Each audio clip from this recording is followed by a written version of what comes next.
langsung dari Allah Subhanahu wa taala tersebut. Ada jalan yang maksiat, jangan ditempuh kata Allah. Wa taqwaha, dan juga Allah ajarkan jalan ketakwaan, jalan ketaatan, jalan untuk mendekatkan diri kepada Allah Subhanahu wa taala. Diperintahkan oleh Allah untuk ditempuh, untuk ditelusuri, dan itu yang disebut dengan siratal mustaqim, adalah jalan yang lurus untuk menuju kepada Allah. Tapi Allah tahu, Allah maha tahu manusia yang memiliki jiwa itu cenderung kepada fujur, makanya Allah dahulukan fa'alhamaha fujuraha wa taqwaha. Karena Allah tahu jiwa kita akan cenderung kepada kemaksiatan, akan lebih cenderung kepada sesuatu pelanggaran.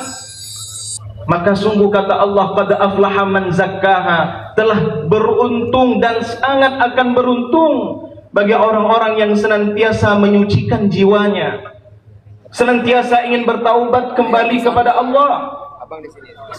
Hamba yang telah bergelimangan dosa itu kembali kepada Allah seraya mensucikan jiwanya, maka sungguh beruntung orang tersebut. Wa qad khaba man dassaha, sementara orang-orang yang senantiasa mengotori jiwanya atau membiarkan jiwanya berada di dalam kekeruhan, di dalam noda yang mungkin tak bisa lagi untuk dihapus, maka sungguh orang tersebut khaba, sungguh celaka orang tersebut.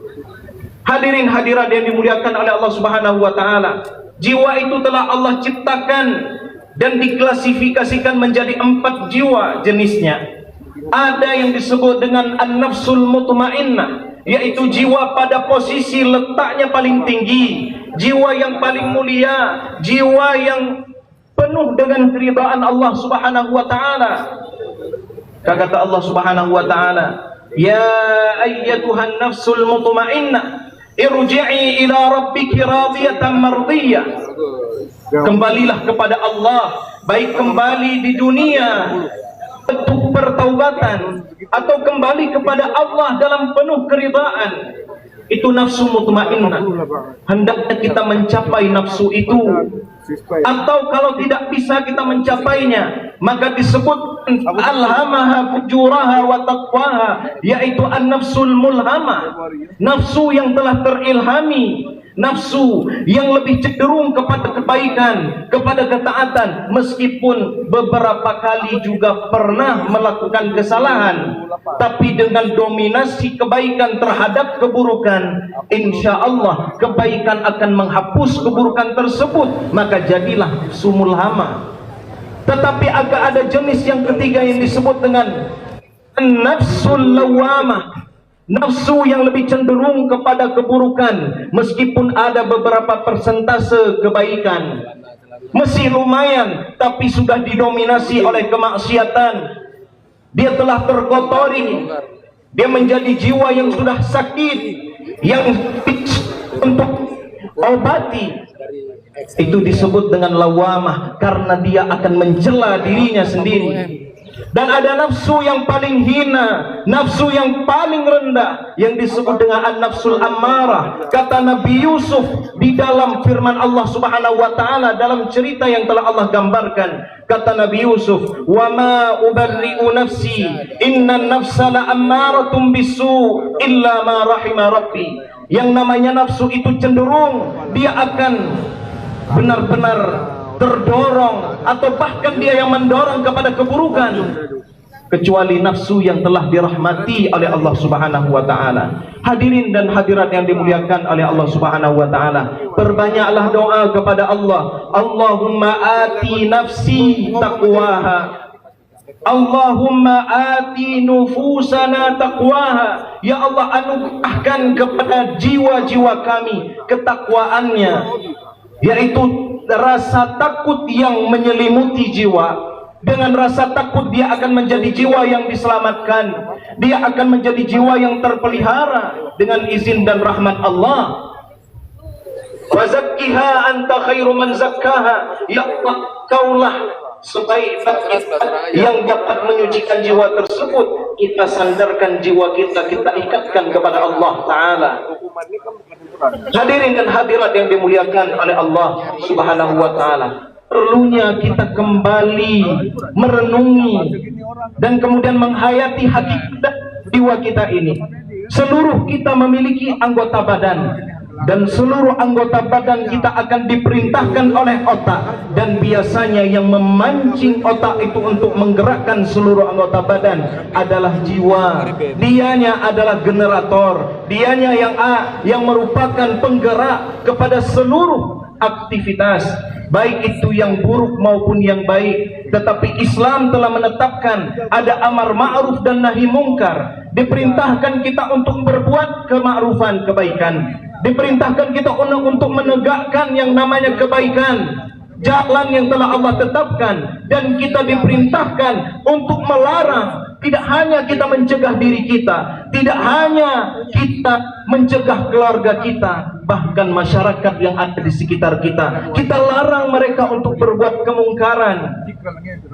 Dan itu menjadi tantangan bagi kita hamba-hamba yang bertakwa. Hadirin dan hadirat yang dimuliakan oleh Allah Subhanahu wa Ta'ala, mari kita sadari kita adalah hamba-hamba yang serba kekurangan, kita yang penuh bergelimangan akan kekhilafan. Kita ungkapkan kepada Allah, la ilaha illa anta subhanaka inni kuntu minaz zalimin. La ilaha illa anta subhanaka inni kuntu minaz zalimin. Saudara-saudaraku, saudara-saudariku yang ada di hadapan kita semuanya, ucapkan la ilaha illa anta subhanaka inni kuntu minaz zalimin dalam bentuk pengakuan kita di hadapan Allah Subhanahu wa Ta'ala. Allah sayang kembali kepada kita, agar Allah akan curahkan rahmatnya kepada kita. Dan kemudian hadirin dan hadirat, pada penutupnya sebuah ayat yang sangat menakjubkan di dalam firman Allah Al-Quranul Karim terdapat di dalam surat Al-Furqan, di mana Allah Subhanahu wa Ta'ala berfirman, illa man taba wa amana wa amila amalan saliha fa ulaika yubaddilullahu sayyiatihim hasanat wa kana Allahu ghafurar rahim. Kata Allah Subhanahu wa Ta'ala, Allah terhadap orang-orang yang menghabisi nyawa, orang-orang yang berzina, orang-orang yang bergelimangan dosa dengan dosa-dosa yang besar, mereka akan dilipat gandakan balasan hukuman oleh Allah ketika di hari akhirat, dan mereka akan ditempatkan di neraka yang paling rendah sebagai bentuk pembalasan yang nyata bagi mereka. Tapi kata Allah Subhanahu wa Ta'ala, kecuali orang-orang yang bertaubat, orang-orang yang mau kembali kepada Allah sebelum kembali yang hakiki kepada Allah yang berupa maut. Wa amana, setelah dia bertaubat, dia asah kembali keimanannya, dia perbaiki keimanannya. Dan kemudian wa amila amalan salihah, lalu secara bertahap beramal saleh, fa ulaika yubaddilullahu sayyiatihim hasanat.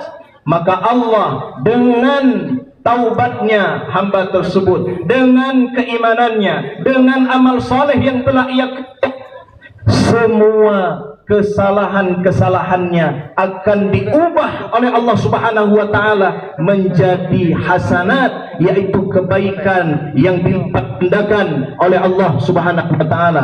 Kurang rahmat apa Allah kepada kita? Bersalah kita, kesalahan kita diganti dengan kebaikan yang dilipat gandakan. Wa kana Allahu ghafurar rahima. Kita yakin bahwasanya Allah itu Maha Penyayang, Allah itu Maha Pengampun.